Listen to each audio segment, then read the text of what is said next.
13นะครับ13แล้วนะซึ่งเราก็ยังศึกษาในเรื่องของพระสูตรนะพระสูตรพระไตรปิฎกเนี่ยถ้าว่าโดยพระไตรปิฎกก็จะมีอยู่3อย่างนะครับนั่นก็คือ1คือพระวินัยพระวินัยก็พูดเรื่องของศีลทั้งหลายข้อประพฤติปฏิบัตินะครับทั้งข้อที่ห้ามไม่ให้ทำแล้วก็ข้อที่ให้ทำนะครับ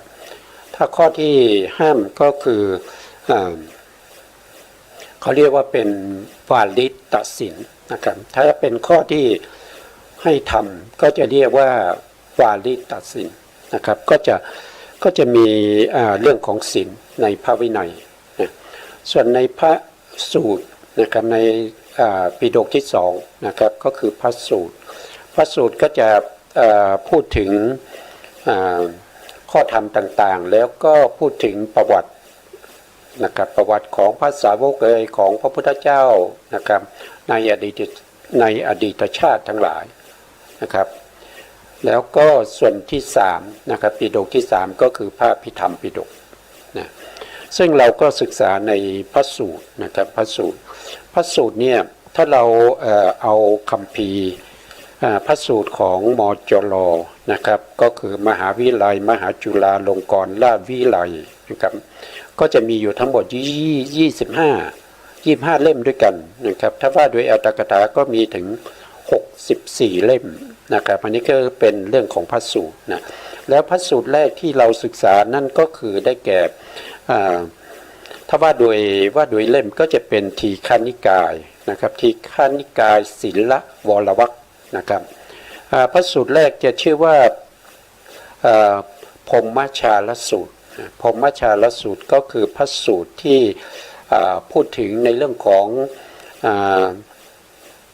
งจุลศีลมัชฌิมศีล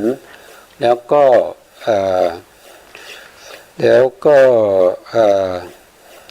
มหาศีลนะครับก็พูดศีล3อย่างนะครับจุลศีลมัชฌิมศีลแล้วก็มหาศีลแล้วที่สำคัญอีกเรื่องหนึ่งนะครับก็คือเรื่องของทิฏฐิ62นะทิฏฐิ62ก็คือความเห็นที่ผิดไปจากความเป็นจริง62ประการด้วยกันอันนี้คือที่พระพุทธองค์ทรงแสดงนะครับแล้วเราก็ได้ศึกษาในพรหมชาลสูตรนะครับตอนนี้เราจะกำลังอธิบายเกี่ยวกับเรื่องของข้อธรรมต่างๆนะครับช่วงแรกเนี่ยผมก็ได้พูดถึงในเรื่องของเหตุให้ตั้งพระสูตรนะเหตุที่เป็นที่ตั้งแห่งพระสูตรนะซึ่งเหตุที่เป็นที่ตั้งแห่งพระสูตรเนี่ยก็จะมีอยู่ด้วยกัน4เหตุผลด้วยกันนะครับที่พระพุทธองค์ทรงแสดงพระสูตรนะครับก็คือ1ก็คือได้แก่อัตตชาสยะนะครับเป็นไปตามอัธยาศัยของพระพุทธองค์อันนี้พระพุทธองค์ทรงแสดงนะครับด้วยอัธยาศัยของพระพุทธองค์นะเมื่อภิกษุทั้งหลายมาพร้อมกันแล้วพระพุทธองค์ก็จะแสดงนะครับพระธรรมตามอัธยาศัยของพระพุทธองค์ในที่นี้หมายถึงว่าถึงแม้จะเป็นอัธยาศัยของพระพุทธองค์นะครับหลังจากที่พระพุทธองค์ทรงแสดงแล้วก็จะมีพระภิกษุนะครับที่ตั้งใจฟังนะครับตั้งใจฟังแล้วก็ใส่ใจในคำสอนของพระสัมมาสัมพุทธเจ้าได้ดวงตาเห็นธรรมนะได้ตรัสรู้อริยสัจสี่เป็นพระอรหันต์ก็มีนะครับอันนี้ก็เป็น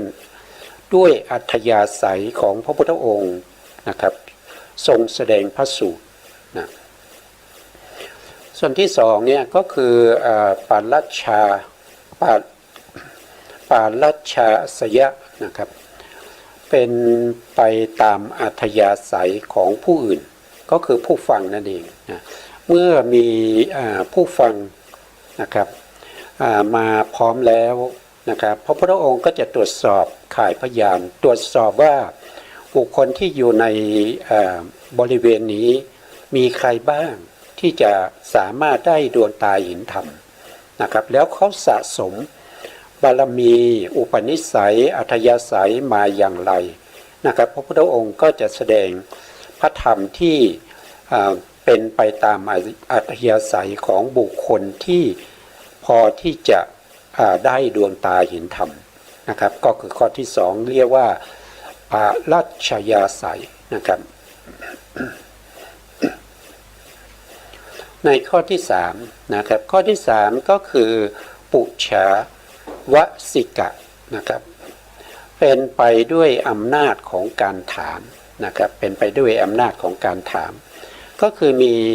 บุคคลนะครับมาถามปัญหาพระพุทธองค์นะครับโดยที่เราทราบก็จะมีหลายท่านด้วยกันนะครับไม่ว่าจะเป็นมนุษย์นะเป็นเทวดาเป็นพรหมนะครับก็มาถามปัญหาพระพุทธองค์นะครับถ้าเป็นมนุษย์เราเนี่ยก็จะมาถามปัญหาในช่วงที่เขาเรียกว่าเป็นกีดในปุเรพัทก็คือช่วงเช้าก่อนฉันนะครับหรือว่าจะเป็นช่วงหลังจากฉันเช้าแล้วนะครับก็คือกิจในปัจฉาพัทนะหรือว่าจะเป็นกิจในปริมายามก็คือปฐมยามก็คือตั้งแต่6 โมงเย็นนะครับไปจนถึง4 ทุ่มนะครับไม่ว่าจะเป็นพระภิกษุสงฆ์นะครับหรือว่าเป็นชาวบ้านนะครับที่จะถามปัญหาพระพุทธองค์ก็จะถามได้สะดวกนะครับก็จะอยู่ในช่วงนี้นะครับ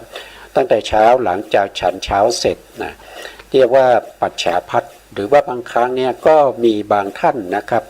ที่มาถามนะครับมาขอข้อประพฤติประธรรมขอข้อ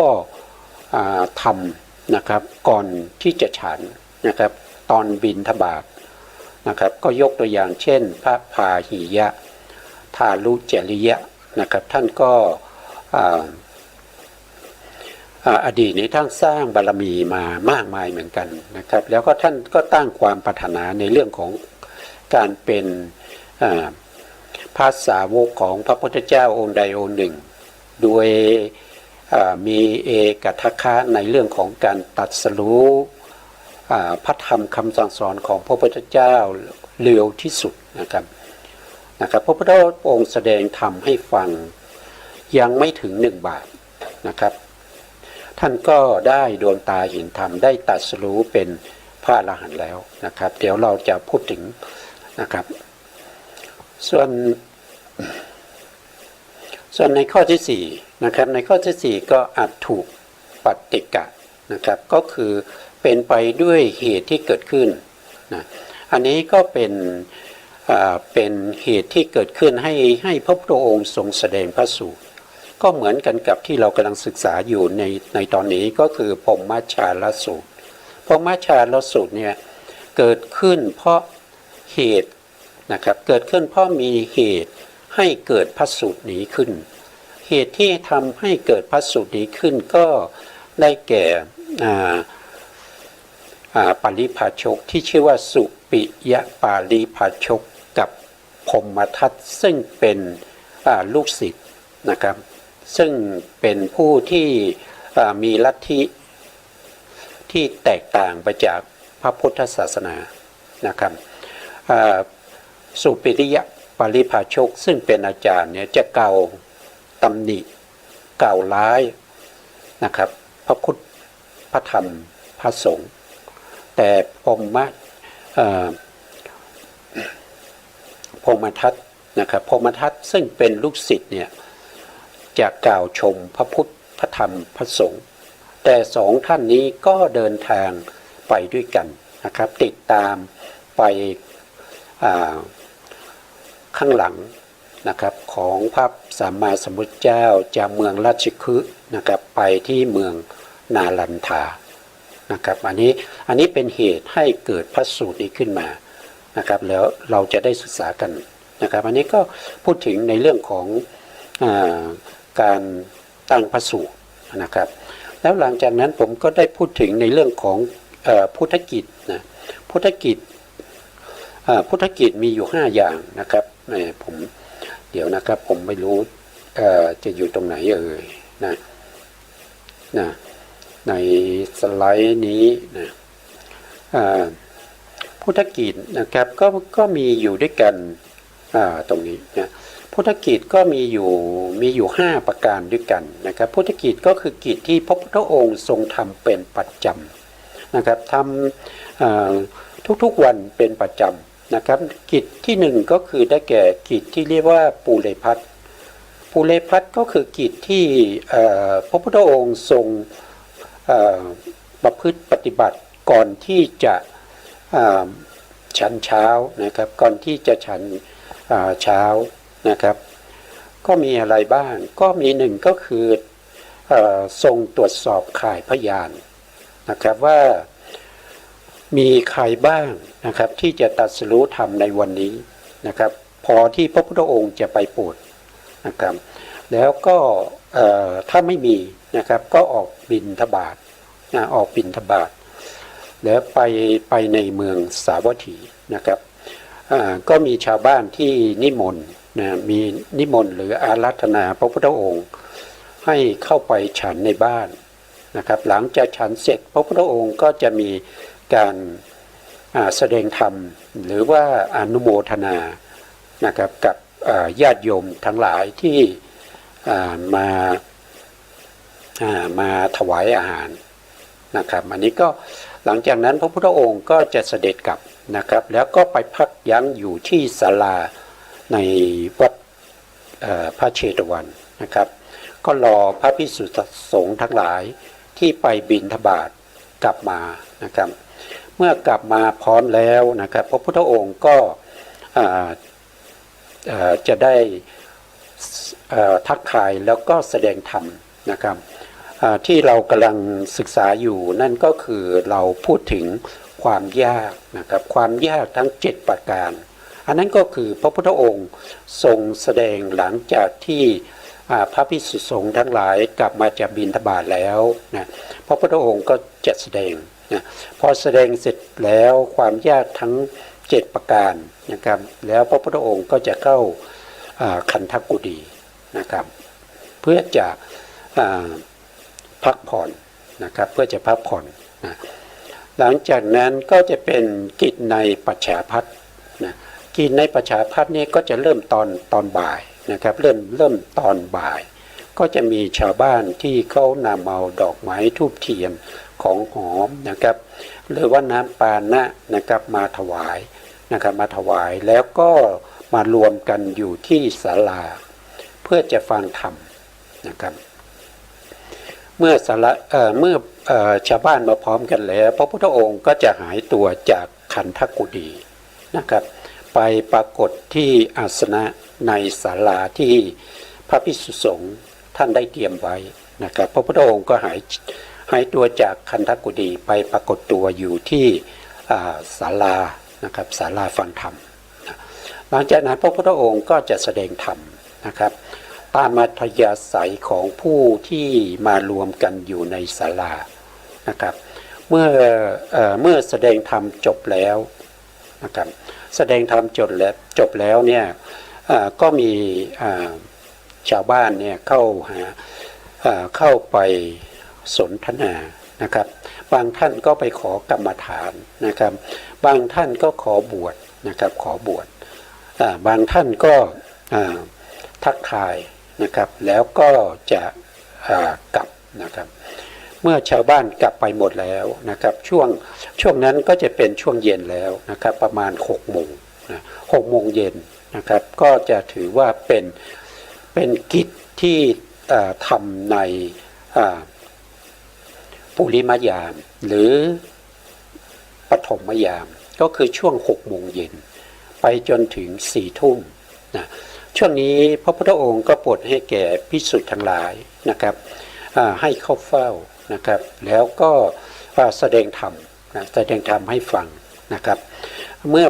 พระภิกษุทั้งหลายฟังธรรมแล้วแสดงธรรมจบแล้วบางท่านก็ขอกรรมฐานจากพระพุทธองค์นะครับเพื่อจะไปหลีกเล้นไปปฏิบัตินะครับตามโคนต้นไม้เรือนว่างหรือซอกเขาหรือในถ้ำนะครับพระภิกษุสงฆ์ก็จะมาขอกรรมฐานในช่วงนี้นะครับหลังจากนั้นนะครับหลังจากนั้นก็ เป็นช่วงที่เราเรียกว่าเป็นมัชชิมยามมัชชิมยามก็จะเริ่มตั้งแต่4 ทุ่มนะครับไปจนถึงตีสองนะครับไปจนถึงตีสองช่วงนี้ก็จะเป็นช่วงที่มีพวกที่เป็นเทวดานะครับพวกที่เป็นเทวดาหรือว่าเป็นพรหมนะครับก็จะเข้ามาในช่วงนี้เพื่อจะมาถามปัญหานะครับมาถามปัญหาอย่างเช่นเรื่องของมงคล38นะครับก็มีเทวดานะครับก็มาถามเรื่องมงคลนะครับในช่วงมัชชิมยามนะครับหลังจาก4 ทุ่มไปแล้วนะครับก็มาถามบางทีก็มีพรหมนะครับมาถามปัญหานะครับโดยผูกปัญหามาแล้วก็เอามาถามพระพุทธองค์นะครับช่วงนี้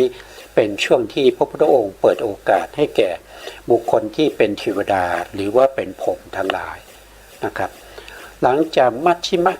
ยามไปจนถึงตีสองแล้วพระพุทธองค์ก็จะเสด็จออกจากศาลานะครับแล้วก็ไปเดินจงกรมนะครับเดินจงกรมเพื่อจะคลายอิริยาบถต่างๆนะครับที่พระพุทธองค์ทรง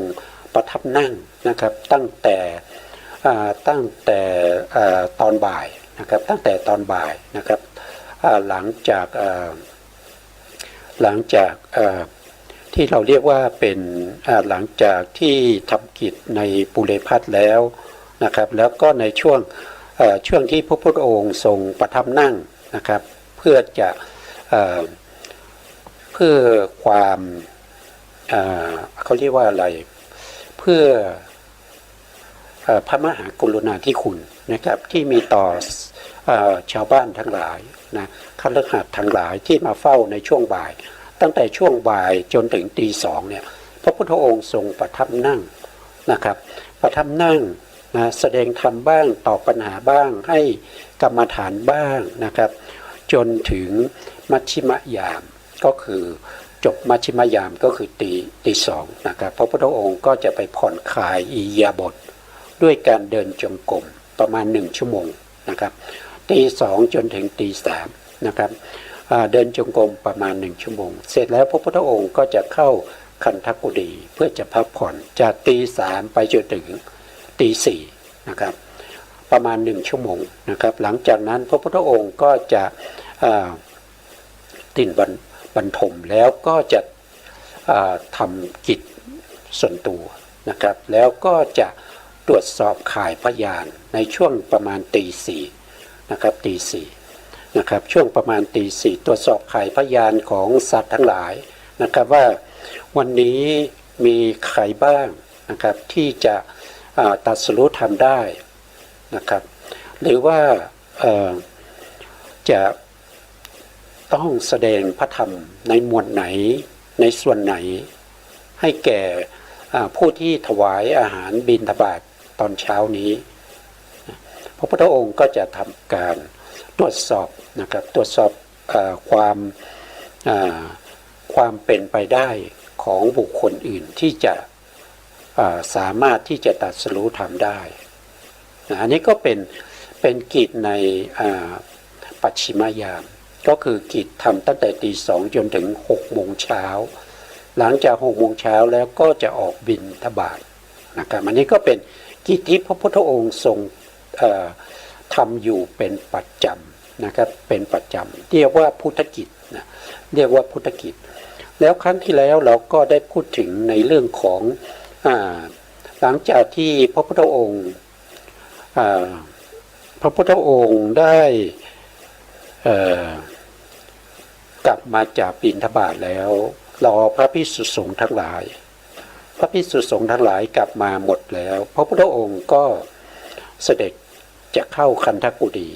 ก่อนที่พระพุทธองค์จะเข้านะครับพระพุทธองค์ก็ได้แสดงธรรมเกี่ยวกับเรื่องของการได้ยากอยู่7 อย่างด้วยกัน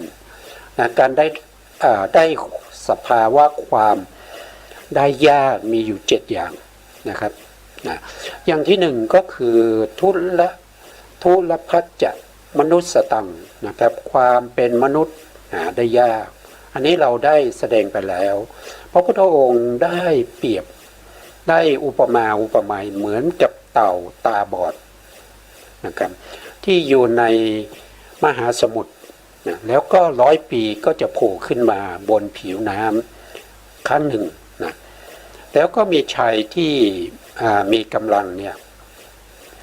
โยนบ่วงนะครับหรือว่าสวิงนะครับที่มีรูตรงกลางนะครับลงไปในมหาสมุทรแล้วเต่าตาบอดตัวนั้น100 ปีจะโผล่ขึ้นมา1 ครั้งเมื่อเต่าตาบอดตัวนั้นโผล่ขึ้นมาบนผิวน้ำแล้วก็เอาคอของเต่าเนี่ยสวมเข้ากับสวิงนั้นหรือบ่วงนั้นมันยากอย่างนี้นะครับความยากของเต่าเนี่ยก็ยังไม่เท่ากับความยากของคนที่จะมาเกิดเป็นมนุษย์นะผู้ที่จะมาเกิดเป็นมนุษย์เนี่ยยากกว่าการที่เต่าตาบอด100 ปีจะโผล่ขึ้นมาบนผิวน้ำ1 ครั้งแล้วก็สามารถที่จะเอาคอนี่ไปสวมกับบ่วงหรือว่าสวมกับสวิงที่เขาโยนลงไปในมหาสมุทรอันนี้คือความยากของมนุษย์นะครับอันนี้ตัวอย่างเราก็ได้เคยพูดไปแล้วนะแล้วต่อมาในข้อที่2เนี่ยพระพุทธองค์ทรงตรัสว่านะครับพุทโธปาโธจะพุทธุละโภความเกิดขึ้นของพระพุทธเจ้าหาได้ยากนะครับอันนี้เราก็ได้แสดงไปว่าความเกิดขึ้นของพระสัมมาสัมพุทธเจ้าเนี่ยมันยากเย็นเหลือเกินนะครับนอกจากการที่จะทำตั้งแต่ตั้งความปรารถนาจะเป็นพระพุทธเจ้าก็ต้องสร้างบุญกิริยาวัตถุ10นึกไว้ในใจนะครับถ้าเป็นพระพุทธเจ้าประเภทปัญญาธิกะก็สร้างบุญกิริยาวัตถุ10แล้วก็นึกไว้ในใจอยากเป็นพระพุทธเจ้าใช้เวลาถึง7 อาสงไขยนะใช้เวลาถึง7 อาสงไขยแล้วหลังจากนั้นนะครับก็จะเอ่ยวาจาว่าด้วยบุญด้วยกุศลที่ข้าพเจ้าได้ถวายพระป่าได้ถวายกฐินหรือว่าสร้างวิหารได้สร้างวัดนะครับได้บวชพระภิกษุนะครับหรือว่าได้ถวายผ้านะครับสิ่งเหล่านี้ที่เป็นบุญเป็นกุศลเนี่ยข้าพระองค์มุ่งหมายนะครับมุ่งหมายความเป็นพระพุทธเจ้าข้าพระองค์ต้องการพุทธภูมินะครับก็จะเอ่ยวาจาก็จะทำอย่างนี้นะครับไปเรื่อยๆใช้เวลาถึง9 อาสงไขยนะครับพระพุทธเจ้าประเภทที่เป็นปัญญาธิกะนะครับตั้งความปรารถนาในใจไม่บอกใครทำบุญแล้วก็อธิษฐานในใจขอให้ได้เป็นพระพุทธเจ้าใช้เวลา7 อาสงไขยนะครับอาสงไขยที่นี้ไม่ได้หมายถึงอาสงไขยที่เป็นสังวัตตอาสงไขยหรือว่าวิวัตตอาสงไขยแต่มุ่งหมายเอาอาสงไขยที่เป็นมหากัปนะมหากัปอาสงไขยนะครับมุ่งหมายตรงนั้นนะแล้วจากนั้นเมื่อครบ7 อาสงไขยแล้วนะครับก็ทำบุญทำกุศลก็จะเป่าประกาศว่าด้วยบุญอันนี้ข้าพระองค์ตั้งความปรารถนาให้ได้มาซึ่งพุทธภูมินะอันนี้ก็ต้องใช้เวลาอีกถึง9 อาสงไขยนะหลังจากนั้นนะครับต้องได้เขาเรียกว่าเป็นมูลอภินิหาร8 ประการนะครับต้องมีมูลอภินิหาร8 ประการถึงจะได้รับพุทธพยากรณ์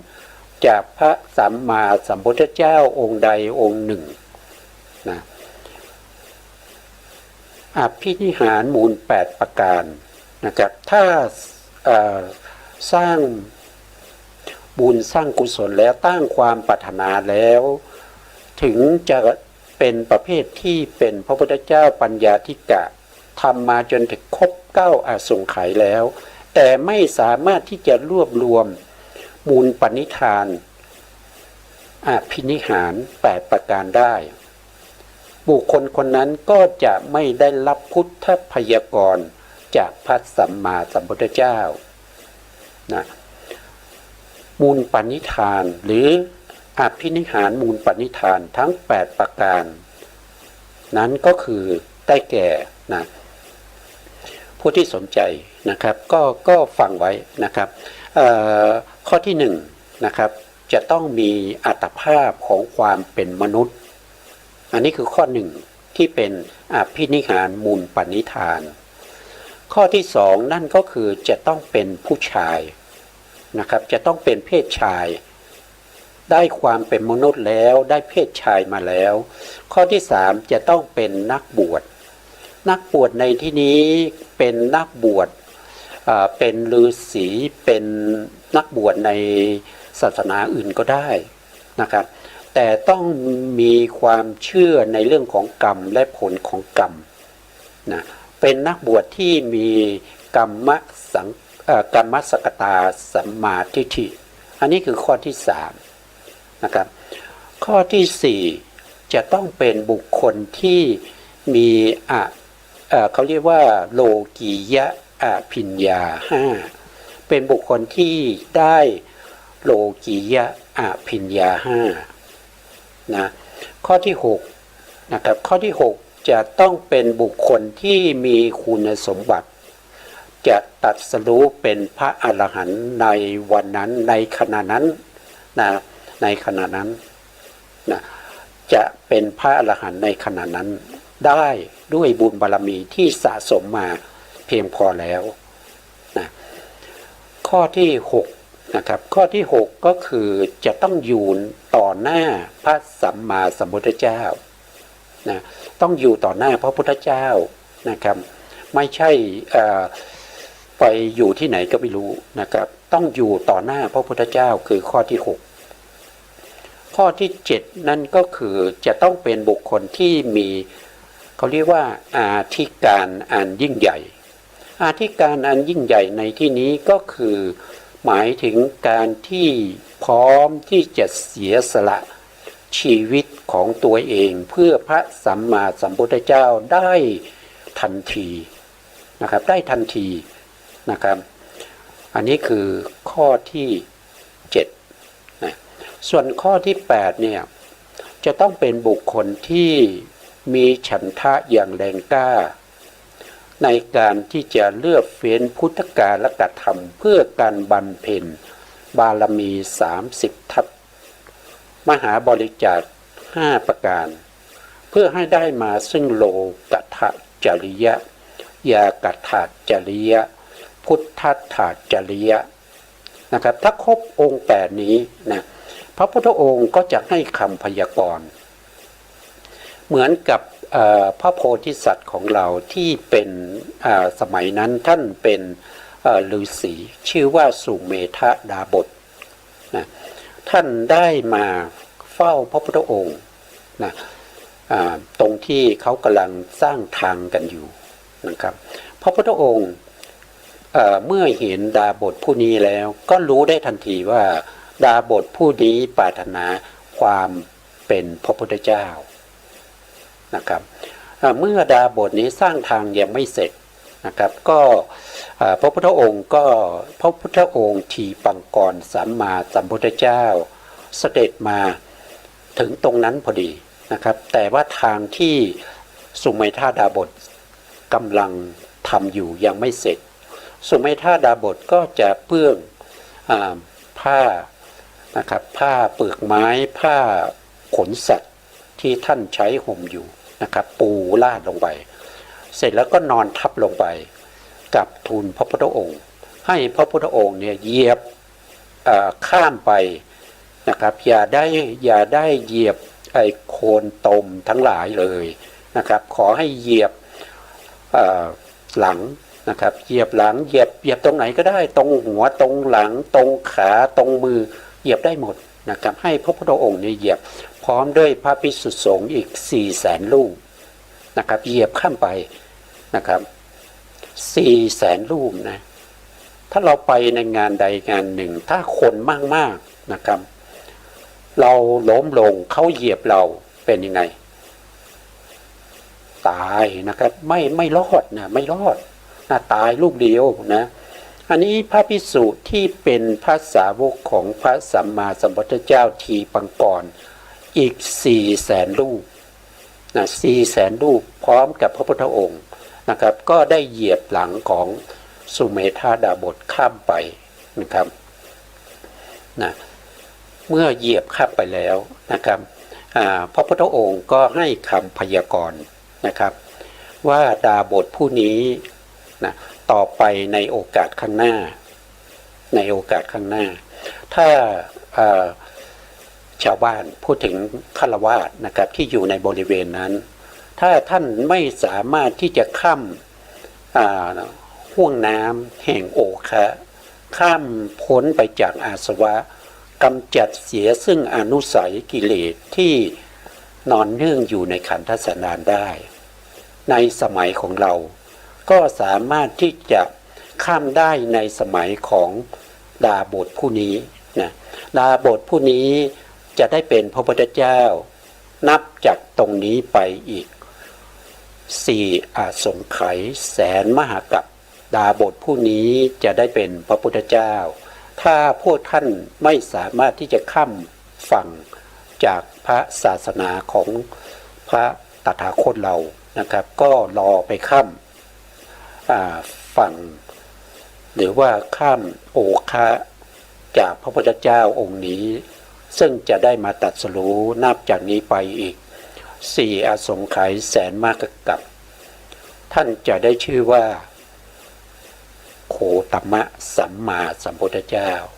นะครับแล้วพระพุทธองค์ก็ได้ให้คำพยากรณ์ว่าใครจะเป็นพุทธบิดาพุทธมารดา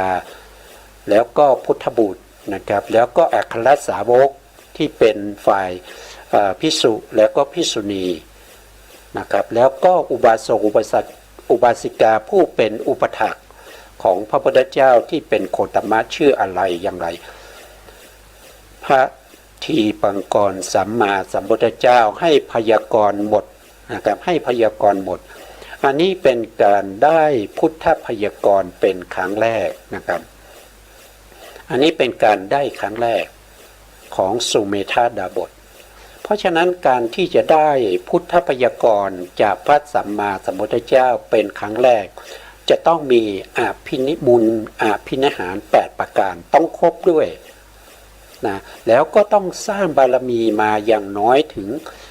16 อสงไขยนะครับทำไว้ในใจ7 อสงไขยแล้วก็วาจาอีก9 อสงไขย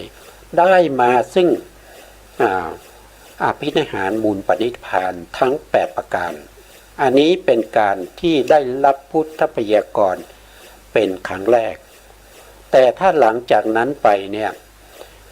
บุคคลที่เคยได้รับพุทธพยากรณ์จากพระสัมมาสัมพุทธเจ้าแล้วไม่จำเป็นที่จะต้องเป็นมนุษย์อาจจะเป็นเดรัจฉานก็ได้อย่างเช่นช้างนาลาคิรีนะครับก็ได้รับพุทธพยากรณ์ว่าจะได้เป็นพระพุทธเจ้าในอนาคตเหมือนกันนะครับยังเป็นเดรัจฉานก็ได้นะครับแต่ครั้งแรกเนี่ยจะต้องมีอภินิหารมูลปณิธาน8 ประการให้ครบก่อนนะครับถึงจะได้รับพุทธพยากรณ์อันนี้ก็เป็นความยากในการที่จะได้มาซึ่งพระพุทธเจ้านะครับซึ่งการได้มายากอย่างนี้เนี่ยมันต้องใช้เวลาอีกยาวนานครั้งที่แล้วนะครับผมก็ได้พูดถึงเรื่องของพระพุทธเจ้าทั้งหมด28 พระองค์ในอดีตนะครับเราก็จะเห็นได้ว่าบางช่วงบางยุคบางสมัยเนี่ยจะว่างจากพระพุทธเจ้าเป็นอสงไขยกัปนะครับยาวนานมากเลยอสงไขยกัปในที่นี้หมายถึงมหากัปนะครับไม่ใช่สังวัตตอสงไขยหรือว่าวิวัตตอสงไขยแต่เป็นมหากัปนะมหากัปนั้นล่วงไปถึง1 อสงไขยไม่มีพระพุทธเจ้าเลยเห็นไหมตรงที่นับถอยหลังไปอีก4 อสงไขยแสนมหากัปเนี่ยนะครับหลังจากพระพุทธเจ้าของหลังจากที่สุเมธาดาบทนะครับได้รับพุทธพยากรณ์จากพระทีปังกรสัมมาสัมพุทธเจ้าแล้วนะครับแล้วโลกใบนั้น นะครับมีพระพุทธเจ้าสี่พระองค์เนี่ยเกิดถูกทำลายจนหมดสิ้นไปแล้วนะครับจนไม่มีอะไรเหลือโลกก็เกิดขึ้นมาใหม่แล้วก็ดับไปเกิดขึ้นมาใหม่แล้วก็ดับไปโลกที่เกิดขึ้นมาแล้วก็ดับไปนั้นว่างจากพระพุทธเจ้ายาวนานถึง1 อสงไขยกัปก็คือหมายถึงว่าโลกเกิดขึ้นมาแล้วดับไปเนี่ยเท่ากับเลข1ตัวแล้วก็ตามด้วย0อีก140ตัวอันนั้นคือระยะเวลาที่โลกเกิดขึ้นแล้วก็ถูกทำลายหมดไปนะครับ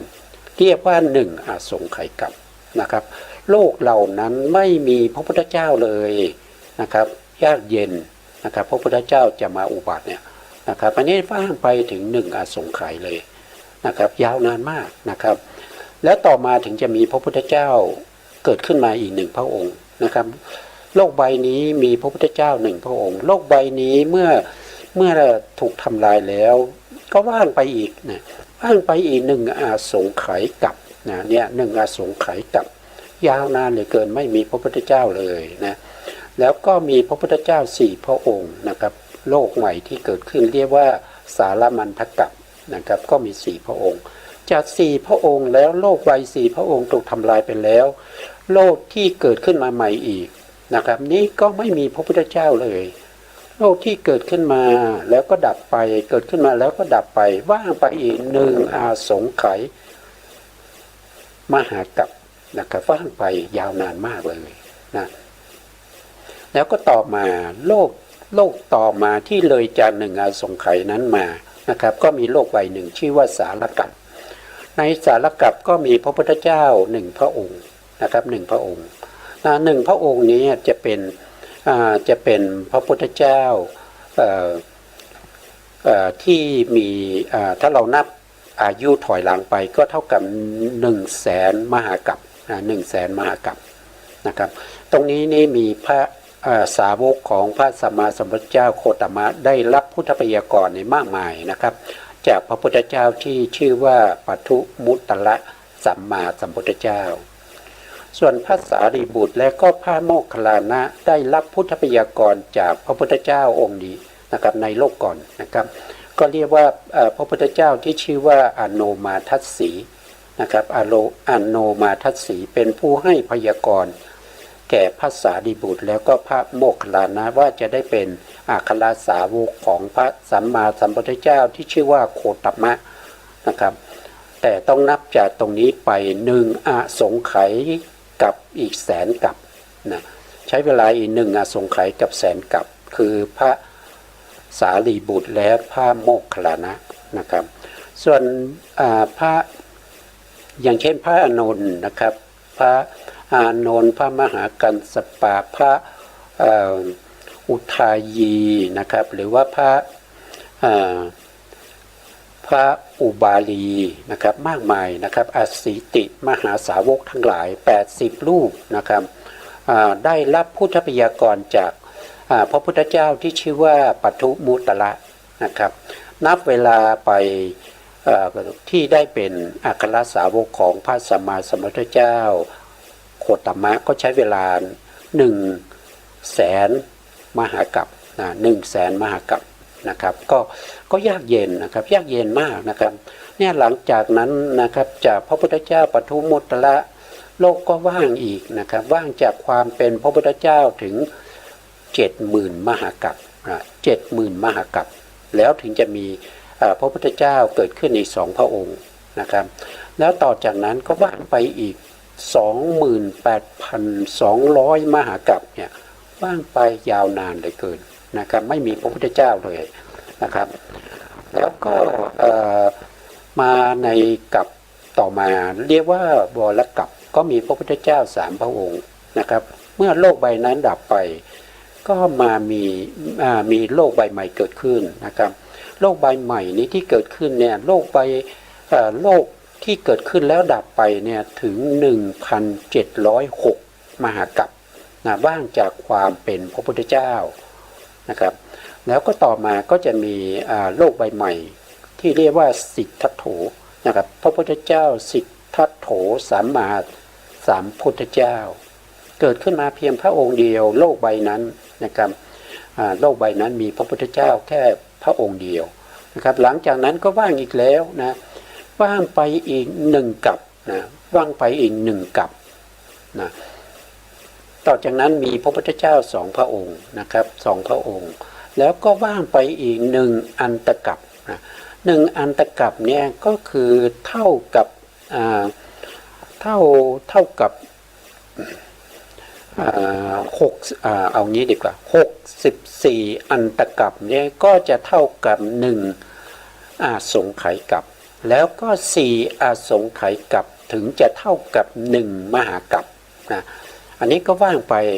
1อันตกัปนะครับถ้าว่าโดย1อันตกัปเนี่ยถ้าว่าโดยอายุของมนุษย์ที่ขึ้นลงนะครับขึ้นลงตามรอบอายุเรียกว่าอายุกัปนั้นก็1อันตกัปนี้ก็จะเท่ากับ128รอบของอายุกัปของมนุษย์ในชมพูทวีปนะครับ1อันตกัปนี้ไม่ใช่น้อยนะยาวนานนะครับยาวนานนะครับอย่างเช่นโลกของเราปัจจุบันนี้นะครับมีอายุกัปที่ขึ้นลงเนี่ยเท่ากับ128รอบ128รอบเนี่ยปัจจุบันนี้โลกของเราเนี่ยมีอายุที่ขึ้นลงของมนุษย์เนี่ยหมดไปแล้ว100รอบนะ100รอบยังเหลืออยู่อีก28รอบพระพุทธเจ้ามาอุบัติไปแล้ว4พระองค์ด้วยกันนะ4พระองค์ด้วยกันนะครับยังเหลือพระพุทธเจ้าอีก1พระองค์นั่นก็คือในอนาคตก็คือพระศรีอานนะพระศรีอานนะครับท่านจะมาอุบัติในรอบที่เท่าไหร่ไม่รู้ในจำนวนรอบที่ยังเหลืออยู่28รอบรอบใดรอบหนึ่งนะครับพระศรีอานก็จะมาอุบัตินะก็จะมาอุบัตินะครับนะก็คือพระศรีอานนี้นะครับท่านก็จะมาอุบัติซึ่งจะมีในอนาคตนะครับก็ไม่รู้ว่าจะอยู่ในรอบไหนนะครับแต่พระพุทธเจ้าทุกพระองค์นะครับจะมาอุบัติในอายุของมนุษย์ในขาลงไม่ใช่ขาขึ้นนะต้องเป็นขาลงนะครับขาลงนะพระศรีอานก็จะมาในขาลงเหมือนกันนะครับแต่พระศรีอานเนี่ยในยุคสมัยนั้นเนี่ยมนุษย์เราจะมีอายุถึง 80,000 ปีนะครับเป็นอายุกัปนะพระศรีอานก็จะมาอุบัติแต่ไม่รู้ว่าจะนานอีกเท่าไหร่นะครับก็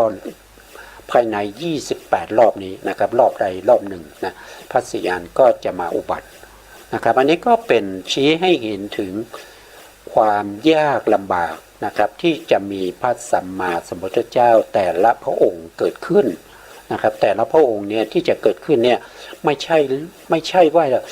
จะเกิดได้ง่ายๆนะครับอย่างบางท่านเนี่ยเข้าใจผิดนะครับที่ว่าศาสนาของพระสัมมาสัมพุทธเจ้าโคตมะมีอายุครบ 5,000 ปีเมื่ออายุครบ 5,000 ปีแล้วพระศรีอานจะมาอุบัติไม่ใช่นะครับไม่ใช่พระศรีอานยังไม่มาอุบัติหรอกครับนะครับจะเป็นอายุขาลงของมนุษย์ในรอบอื่นต่อไปนะครับในรอบอื่นไม่ใช่รอบนี้นะปัจจุบันนี้อายุขาลงนะครับพระศรีอานจะไม่มาในรอบนี้นะครับจะมาในรอบอื่นแต่ไม่รู้ว่าจะอยู่ในรอบที่เท่าไหร่ใน28รอบที่เราจะต้องเวียนว่ายตายเกิดกันไปอีกนะครับนี่ก็เป็นเรื่องของความยากของพระพุทธเจ้าที่จะอุบัติต่อไปก็จะมีที่พระพุทธองค์ได้ตรัสไว้นะครับก็หมดไป2ข้อแล้วนะครับข้อที่1ก็คือความเกิดเป็นมนุษย์นี่แสนยากข้อที่2การอุบัติของพระพุทธองค์เนี่ยแสนยากในข้อที่3เนี่ยท่านก็พูดถึงว่าทุลภาขณะสัมปัตติความถึงพร้อมด้วยขณะหาได้ยาก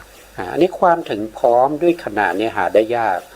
ความถึงพร้อมในที่นี้หมายความว่าอย่างไรนะครับก็คือความถึงพร้อมที่สัตว์ทั้งหลายจะได้ดวงตาเห็นธรรม หรือว่าความถึงพร้อมของสัตว์ทั้งหลายที่จะได้ฟังธรรมแล้วก็มีความศรัทธานะครับมีความศรัทธาแล้วก็กล่าวรับไตรสรณคมนะครับพุทธังสรณังกัจฉามิธัมมังสรณังกัจฉามิสังฆังสรณังกัจฉามิทุติยัมปิพุทธังสรณังกัจฉามิทุติยัมปิธัมมังสรณังกัจฉามิทุติยัมปิสังฆังสรณังกัจฉามิตติยัมปิพุทธังสรณังกัจฉามิตติยัมปิธัมมังสรณังกัจฉามิตติยัมปิสังฆังสรณังกัจฉามินะครับผู้ที่ฟังธรรมแล้วนะครับถึงแม้ว่าไม่ได้ดวงตาเห็นธรรมไม่ได้ตรัสรู้ธรรมก็เกิดศรัทธาแล้วก็เอ่ยไตรสรณคมนะครับต่อหน้าพระสัมมาสัมพุทธเจ้าแล้วก็เป่าประกาศว่าขอพระพุทธองค์จงจำข้าพระองค์ไว้ว่าข้านับตั้งแต่บัดนี้ข้าพระองค์ขอมีพระพุทธขอมีพระธรรมขอมีพระสงฆ์เป็นที่พึ่งที่นับถือเป็นที่บูชากราบไหว้เป็นที่เคารพศรัทธาน้อมน้อมตลอดไปจนกว่าข้าพระองค์จะได้ปรินิพพานไปนะครับก็จะเป็นในลักษณะอย่างนี้นะครับอันนี้ก็คือบุคคลที่ฟังธรรมแล้วก็เกิดศรัทธาแต่ไม่ได้ดวงตาเห็นธรรมนะผู้ที่ได้ดวงตาเห็นธรรมก็ได้เป็นพระโสดาบันนะครับก็ขอบวชนะขอบวชบางท่านก็อายุไม่ถึงพระพุทธองค์ก็ให้ไปขออนุญาตพ่อแม่ก่อนนะครับบางท่านก็บวชได้เลยนะครับบางท่านก็ได้สกัทคามีนะครับอนาคามีหรือว่าเป็นพระอรหันต์นะครับก็ขอบวชในพระพุทธศาสนานะพระพุทธองค์ก็ประทานนะครับประทานการบวชให้นะครับหรือว่าให้ไปบวชกับอัครสาวกนะครับเช่นพระสารีบุตรพระโมคคัลลานะนะครับหรือว่าจะไปบวชกับพระมหากัสสปะหรือว่าพระอานนท์ก็ได้นะครับ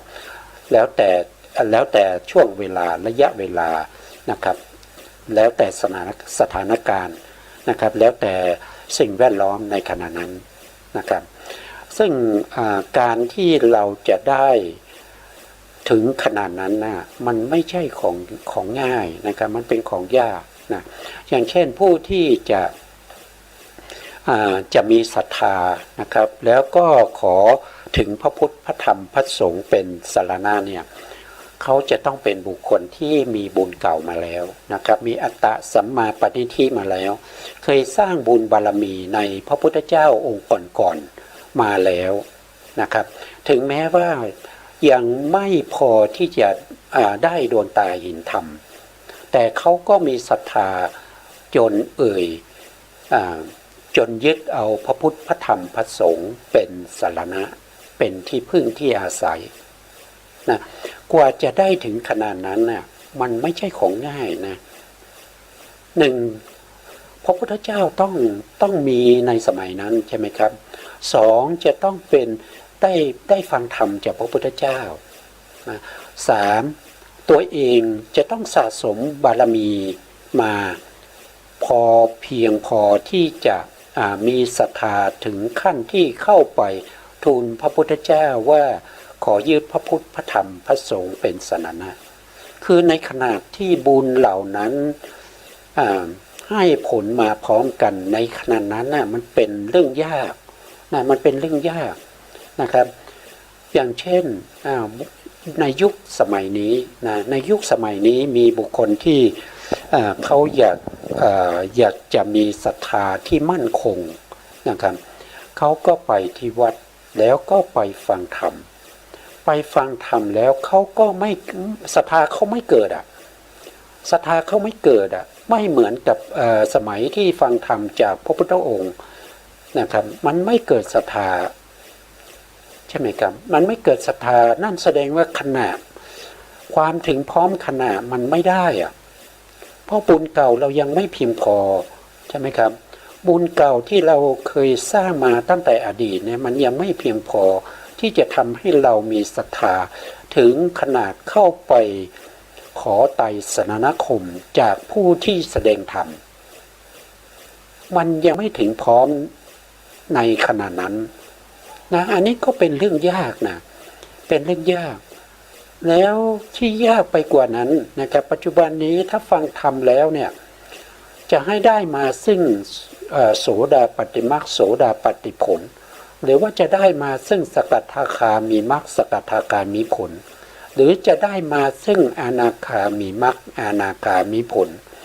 หรือว่าจะได้เป็นอรหันตมรรคอรหันตผลฟังธรรมแล้วจะได้ถึงขนาดนั้นนะมันไม่ใช่การไม่ใช่เวลานะครับเพราะฉะนั้นความถึงพร้อมของขณะที่จะได้ตรัสรู้ธรรมอย่างนั้นในยุคปัจจุบันนี้มันไม่มีนะครับปัจจุบันนี้ผู้ที่สะสมบารมีมามากมายเนี่ยยังจะต้องไปเดินจงกรมไปนั่งสมาธิเป็นเวลายาวนานเป็น10 ปีนะครับกว่าที่ตัวเองจะได้เห็นสภาวะของความเป็นรูปเป็นนามสภาวะของความเป็นเหตุเป็นปัจจัยของรูปนามนะครับมันความถึงพร้อมอย่างนั้นน่ะมันไม่ใช่ของที่จะง่ายมันไม่ใช่ว่าเราไปวัดไปฟังธรรมเราก็จะได้แล้วซึ่งศรัทธาที่บริบูรณ์นะครับเราจะได้แล้วซึ่งดวงตาเห็นธรรมมันไม่ใช่อย่างนั้นเลยปัจจุบันนี้นะครับแล้วปัจจุบันนี้นะที่พวกเราไปได้ข่าวว่านะครับพระรูปนั้นรูปนี้เป็นพระอรหันต์นะครับก็เดินทางไปนะครับจากใกล้ไกลก็เดินทางไปนะครับไปฟังธรรมแล้วไปฟังธรรมแล้วมีไหมใครคนใดคนหนึ่งได้เป็นโสดาบันเนี่ยมีไหมมันไม่มีนะครับมันไม่มีคุณสมบัติของโสดาบันเนี่ยเราจะได้พูดกันต่อไปในโอกาสข้างหน้าถ้ามีเวลานะครับเราก็จะได้พูดถึงว่าคนที่เป็นโสดาบันเนี่ยเขามีคุณสมบัติอย่างไรนะเพราะฉะนั้นเนี่ยการที่จะให้ถึงพร้อมซึ่งขณะในการที่จะมีศรัทธาเป็นอริยทรัพย์ด้วยนะศรัทธาศีลนะครับหรือว่าสุตตะจาคะนะสุตตะจาคะปัญญาหิริโอตตัปปะเป็นอริยทรัพย์เราจะได้อริยทรัพย์อย่างง่ายๆนั้นก็ไม่มีนะครับยากนะครับที่จะให้ถึงพร้อมด้วยขนาดที่จะได้อริยทรัพย์นะซึ่งการถึงพร้อมด้วยขนาดนี้อย่างเช่นพระสัมมาสัมพุทธเจ้าของเรานะครับกว่าที่พระพุทธองค์จะได้ตรัสรู้เป็นพระพุทธเจ้านะสมัยที่เป็นพระโพธิสัตว์เป็นเจ้าชายสิทธัตถะแล้วก็ออกผนวดนะแล้วก็มาบรรเพ็ญทุกกิริยาถึง6 ปีนะครับจะให้ถึงพร้อมด้วยขณะที่จะตรัสรู้เป็นพระสัมมาสัมพุทธเจ้าก็ไม่ใช่ง่ายนะครับจะต้องเป็นวันเพ็ญเดือน6วิสาขะแล้วก็จะต้องเป็นเวลาที่เป็นเวลาใกล้รุ่งของวันใหม่นะครับประมาณเวลา5:00นะครับของวันที่เป็นวิสาขะนะครับวันวิสาขบูชาในวันนั้นนะต้องถึงขนาดนั้นนะครับถึงพร้อมด้วยบุญบารมีถึงพร้อมด้วยระยะเวลาที่จะได้ตรัสรู้เป็นพระสัมมาสัมพุทธเจ้ากว่าที่พระพุทธองค์จะสะสมบารมีมาจนถึงพร้อมด้วยขนาดที่จะได้เป็นพระพุทธเจ้าเนี่ยมันไม่ใช่เรื่องง่ายนะครับมันเป็นเรื่องที่ยากมากนะครับเพราะฉะนั้นพระพุทธองค์จึงตรัสไว้ว่าความถึงพร้อมด้วยขณะนี้หาได้ยากนะครับไม่ใช่ของง่ายแล้วก็พระภิกษุสงฆ์หลายรูปนะครับที่จะตรัสรู้ธรรมเป็นพระอริยเจ้าเนี่ยก็ยากนะครับก็พูดไปก็ยังไม่จบนะครับในข้อนี้นะครับ ในเรื่องของการถึงพร้อมด้วยขณะนะครับหาได้ยากอันนี้เป็นพระพุทธองค์ทรงตรัสไว้นะทรงได้พูดไว้แก่พระภิกษุสงฆ์ทั้งหลายที่กลับจากบิณฑบาตในช่วงที่เป็นปัจฉาภัตนะครับวันนี้เวลาหมดครับก็เอาไว้พบกันใหม่ในโอกาสต่อไปครับผมสุดท้ายนี้ขอกราบขอบพระคุณพระครูสมุทรวิสุวัฒน์วรกิจโจผู้อำนวยการสถานีวิทยุเพื่อการศึกษาพระพุทธศาสนาและวัฒนธรรม FM 104.5 เมกะเฮิรตซ์และขอบคุณท่านผู้การธนเตชะนะครับที่แบ่งเวลามาให้1 ชั่วโมงนะแล้วก็ขอบคุณท่านผู้ฟังและผู้ชมทุกท่านนะครับที่ติดตามในรายการศึกษาพระสัทธรรมเพื่อการพ้นทุกข์นะครับวันนี้เวลาหมดครับลาไปก่อนครับสวัสดีครับ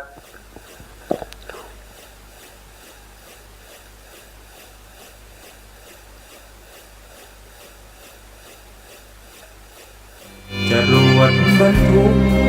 ใส่มาแล้วนาเวรกรรมคิดจะกระท